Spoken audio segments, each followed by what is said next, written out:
Hi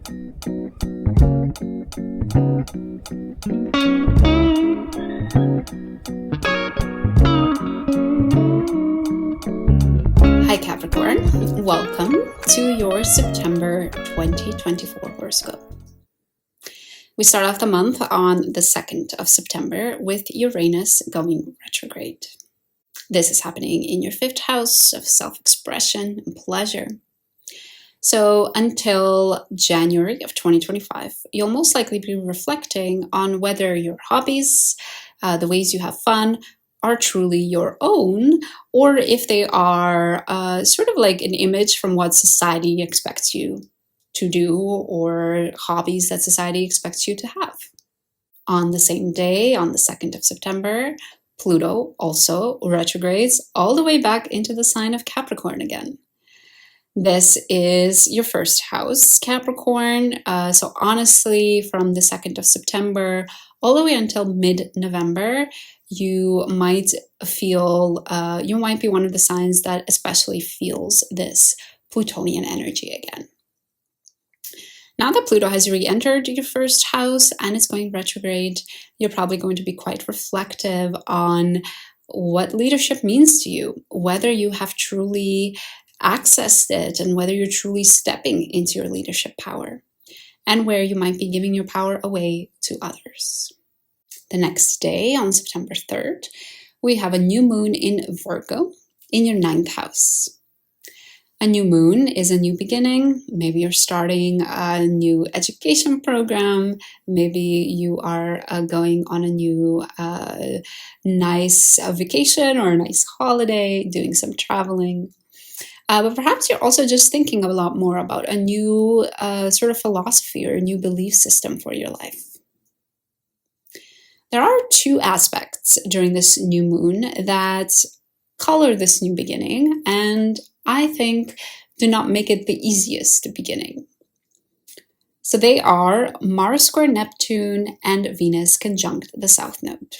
Mars and Neptune square each other from the 6th and 3rd house, bringing up this sort of friction between your communication, you feeling like you're gathering lots of information, you're all over the place, you're doing 10 things at once, and this very practical need for you to focus on tangible things, focus on taking care of your health, and on your body as well.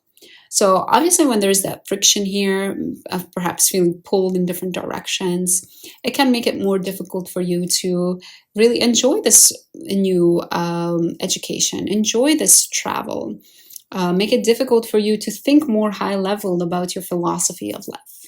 And at the same time, I shared earlier that Venus is conjunct the South Node during this new moon as well. Venus is conjunct the South Node in your 10th house of career. So there might be some habits you're falling into in your career, some habits you're falling into where you're focusing too much on what others think of you instead of focusing on what you think of yourself. And it might really become apparent during this new moon how these things are holding you back. And hopefully you can take these and integrate them into this philosophy of life that you're forming for yourself. On September 5th, Mars enters Cancer, or your 7th house. So for you, Capricorn, this means that you're going to be focused more on your relationships. Your drive and motivation will be more towards your partner.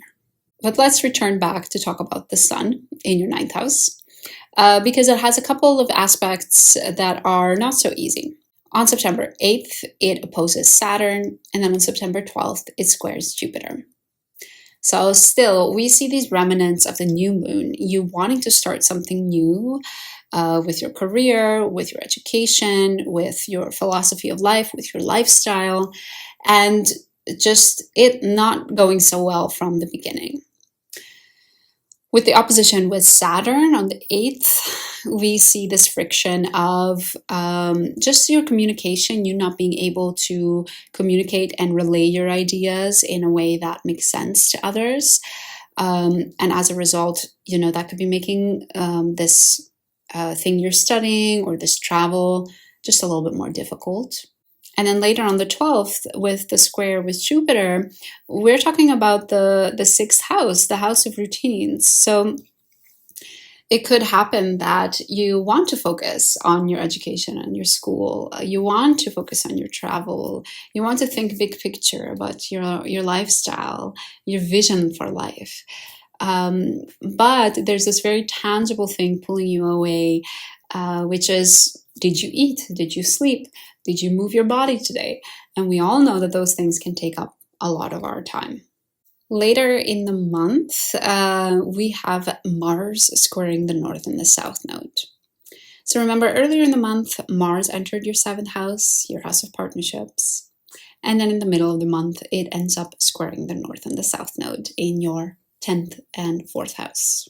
With the North node in the 4th house, you have been asked for the last year to focus more on what you think of yourself rather than what others think of you. To focus more on your inner world rather than the outer world and how it might look to others.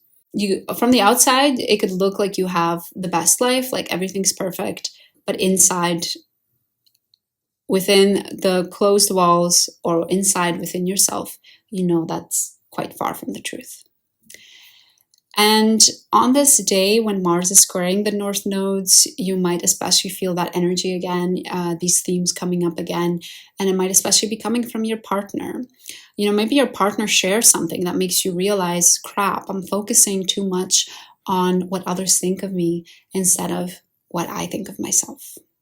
And then finally, we get to our partial lunar eclipse.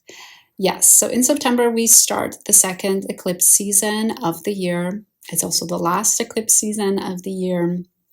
So on the 18th, we have a partial lunar eclipse. And then in October, we have the final eclipse of the year. So on the 18th, the partial lunar eclipse is actually a full moon in the sign of Pisces.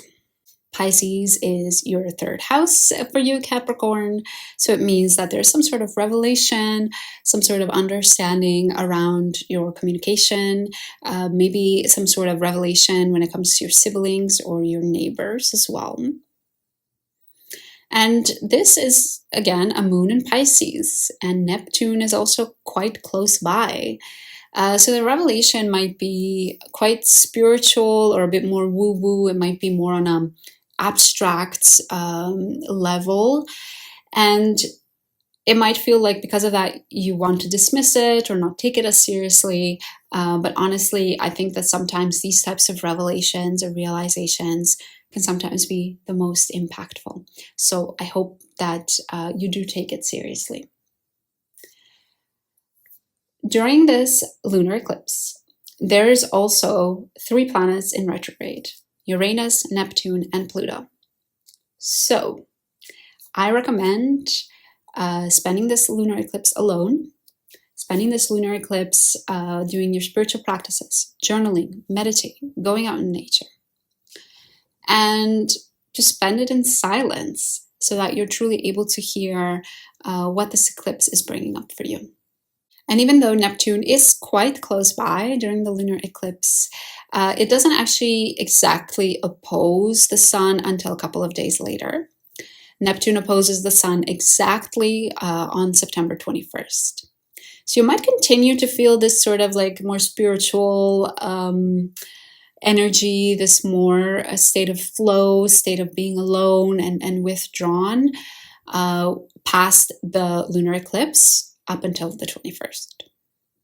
The day after, on the 22nd, we have 2 aspects with Pluto. So remember, Pluto has retrograded all the way back into your 1st house again. And on the 22nd, it squares Venus and trines the sun. The sun is in your 9th house, Venus is in your 10th house. So we see things from your career that are asking you to step into your leadership power.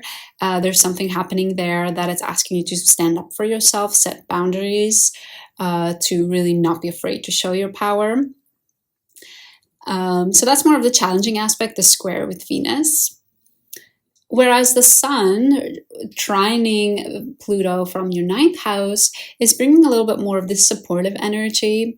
Perhaps the things you're learning at school or in your program, or perhaps the people you're meeting when you're traveling, the things you're learning while traveling are really supporting you and allowing you to tap into this leadership power.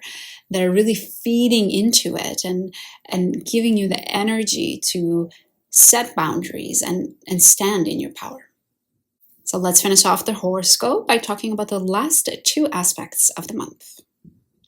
On September 29th, we have the Sun conjunct the South Node in your 10th house.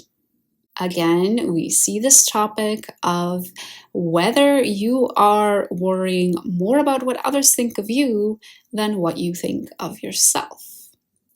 And on the 29th, you might find especially that your ego is getting fed by that. I can imagine that maybe you get a very good praise from your work and you notice that you feel elated, so happy. But then that fades quite quickly and you have this realization that life is not really about that and that you cannot keep chasing that high. And that what really matters more is what you think of yourself and how you feel you're doing on the inside rather than how it might look on the outside.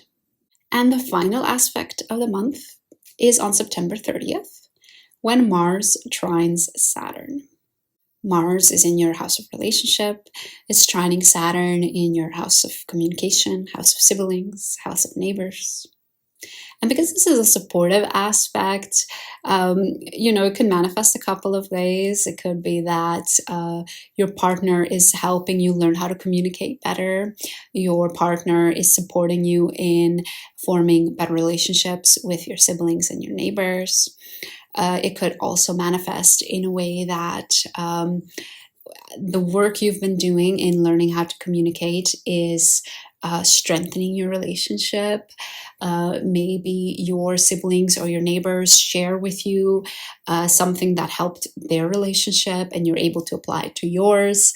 So there's obviously a lot of ways that this can manifest, but overall it's a quite supportive way to finish off the month, especially when it comes to your relationships. So overall, Capricorn, quite an interesting September month ahead for you. Focus on career, focus on travel, education, philosophy of life. And then, of course, we have a bit of relationships sprinkled in, communication, of course, your siblings and your neighbors. So a taste of everything for you, Capricorn. I hope you're excited for the month ahead. I hope you are ready for Pluto to enter your first house for the last time. I'm sure you're going to enjoy once it's fully out of there. Thank you so much for joining me for this horoscope. Thank you so much for 1,000 subscribers. Rosie Roses 85, you are the winner of the giveaway. Go to my channel, click on the community tab, reach out to me there so that we can go ahead and schedule your free reading. Thanks so much for joining me again, and I hope to see you again soon.